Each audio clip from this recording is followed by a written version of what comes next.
സലീം കുമാർ കാറിൽ വന്നിറങ്ങുന്നു. എൻ്റെ മനസ്സിൽ സലീം കുമാറിൻ്റെ ഒരു രൂപമുണ്ട്.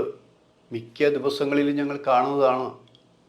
സലീം കുമാർ നമ്മൾ പറയില്ലേ, ഈ അസ്ഥികൂടം കണക്ക് എന്ന് പറഞ്ഞ പോലെ എല്ലിച്ച് കണ്ണുകൾ കുഴിഞ്ഞ് കണ്ണടക്കം മഞ്ഞ രൂപത്തിലായിട്ടാണ് ഇറങ്ങി വരുന്നത്. വളരെ വേദനാജനകമായ ദൃശ്യം.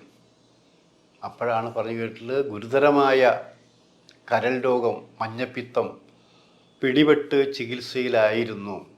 അവിടെ നിന്നാണ് അഭിനയിക്കാൻ വരുന്നത്. അന്ന് ലഹരി നിർത്തിയതാണ് സലീം കുമാർ. ഞങ്ങൾ കളിത്തമാശകൾ പറയും, പുള്ളിക്കാരൻ ഇഷ്ടമാവുന്നില്ല. ഇനിയിപ്പോൾ ലഹരിക്ക് സംസാരിച്ച് തുടങ്ങുമല്ലോ എന്ന് തമാശക്കൊക്കെ പറഞ്ഞു തുടങ്ങി മോഹൻലാൽ അടക്കമുള്ള ആൾക്കാർ. അപ്പോൾ സലീം കുമാർ പറഞ്ഞു, തുടങ്ങല്ല, ഞാൻ തുടങ്ങി.